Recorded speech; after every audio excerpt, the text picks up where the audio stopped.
गीता में अर्जुन ने जो प्रश्न किया तीसरे अध्याय में कर्मयोग में, श्री कृष्ण से पूछा कि अथो केन प्रयुक्तः पापं चरोति पुरुषः अनिच्छन्नोपि वार्ष्णेय बलादीव नियोजितः।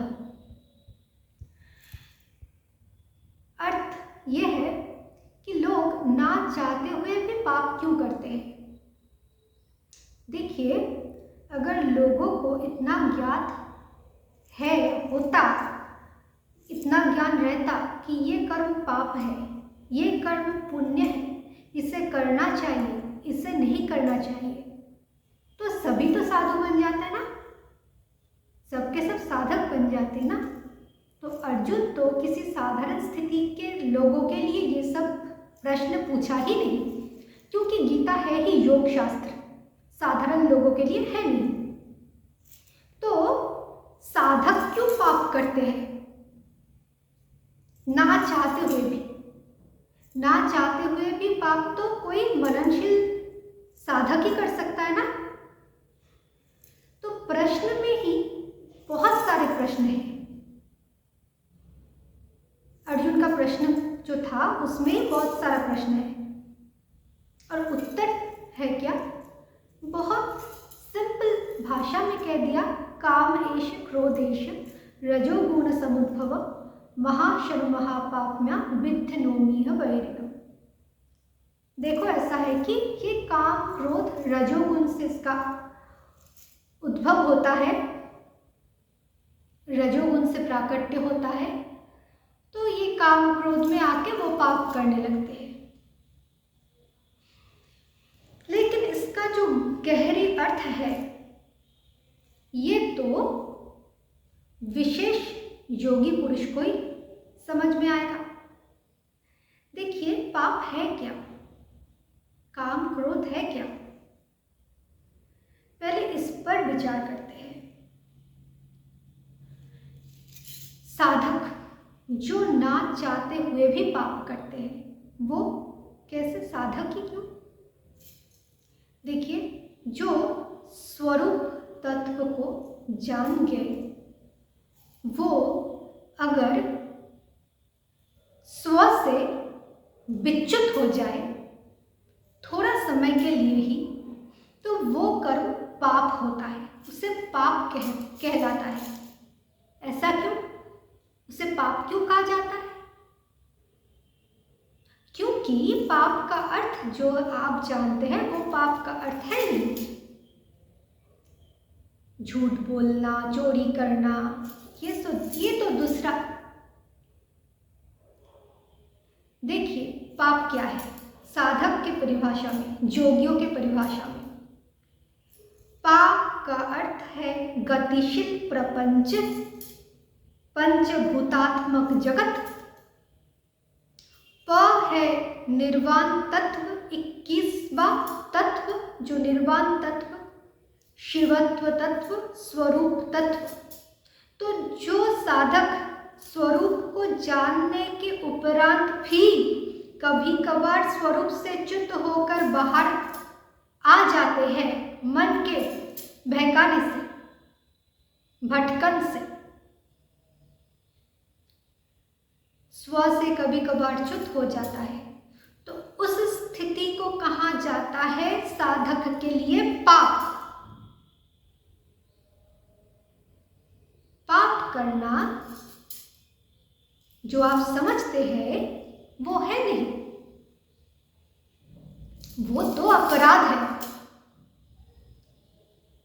राध तत्व को अपने ढक दिया, रस में, प्रपंच में अपने राध स्वरूप को, नित्य प्राप्त स्वरूप को ढक दिया, तो वो अपराध है जो करते हैं। चोरी, डकैती, झूठ बोलना, जितने सारे आप लोग जानते हैं। अब ये काम, हाँ, जब तक कर्म योग तत्व में स्थिर है साधक, यानी कि काय में रहते हुए राम में रम रहे हैं, यानी कि स्वरूप तत्व को निरंतर अभ्यास कर रहे, योग युक्त रह रहे हैं, राम को छोड़कर अगर बाहर जाए तो वो पाप है, वो काम है, कर्म नहीं। कर्म योग में स्थिर है, होना है ना। ये प्रश्न तो कर्म योग के अध्याय में है ना।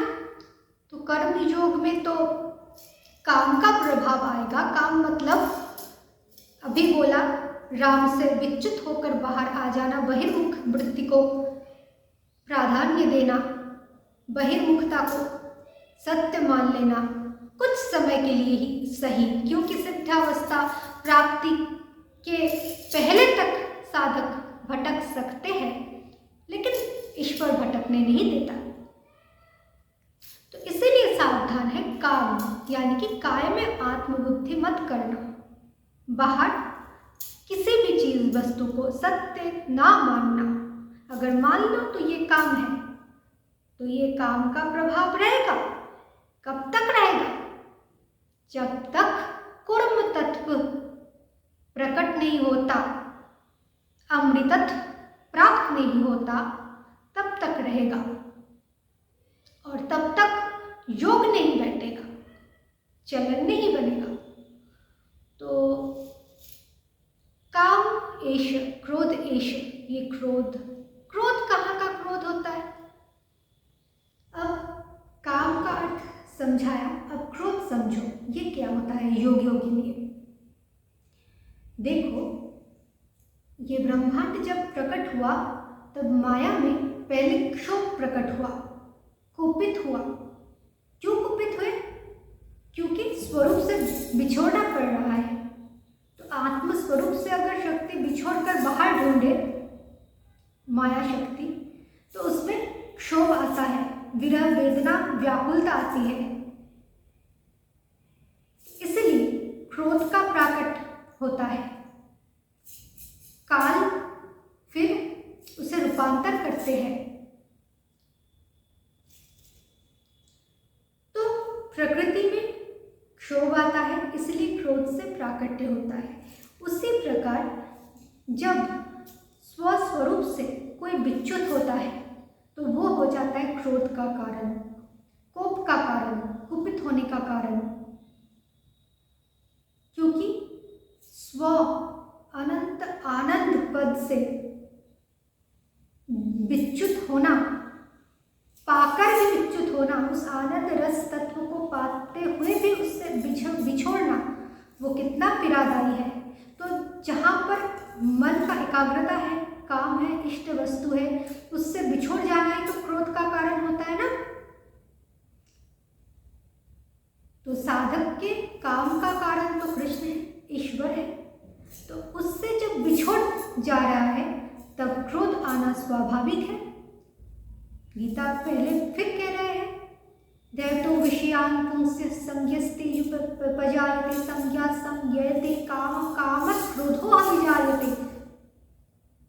जो काम्य वस्तु है उससे बिछोड़ना ही क्रोध होता है।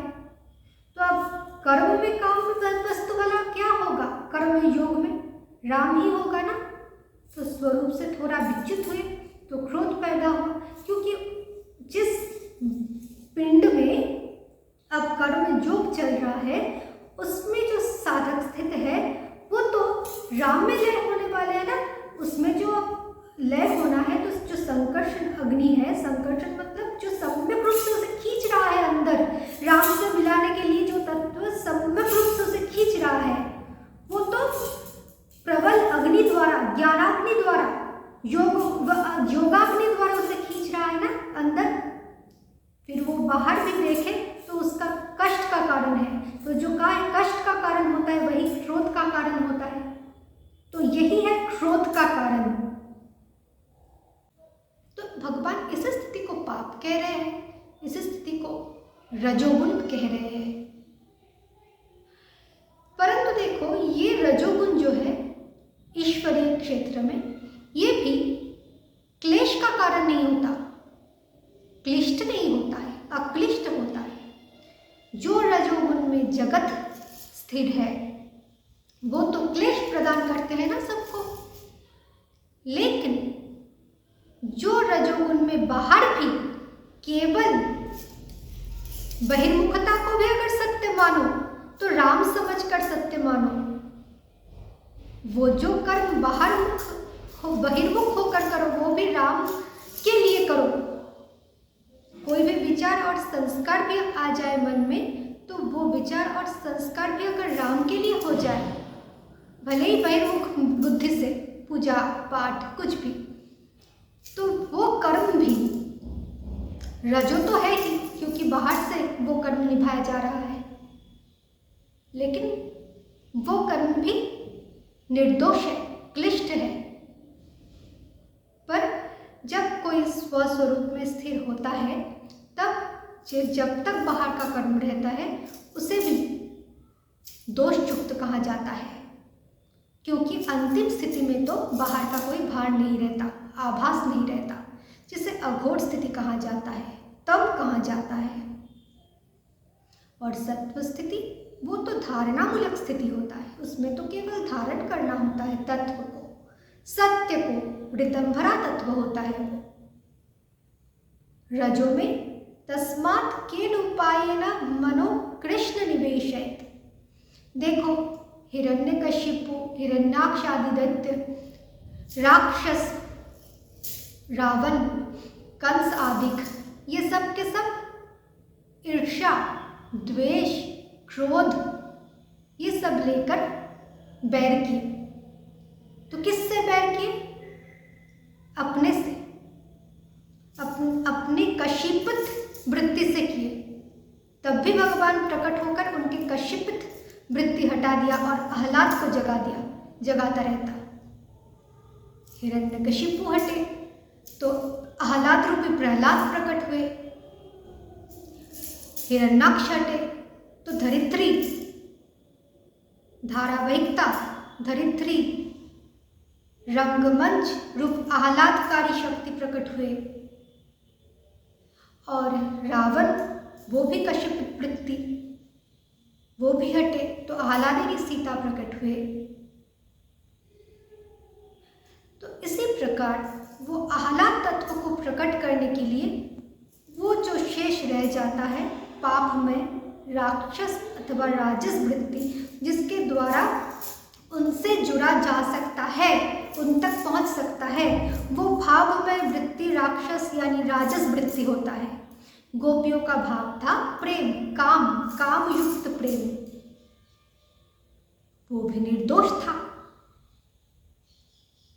क्योंकि वो भाव तो जो था वो तो राजस, ये राजस सांसारिक राजस है, नहीं गुणातीत स्तर का राजस है।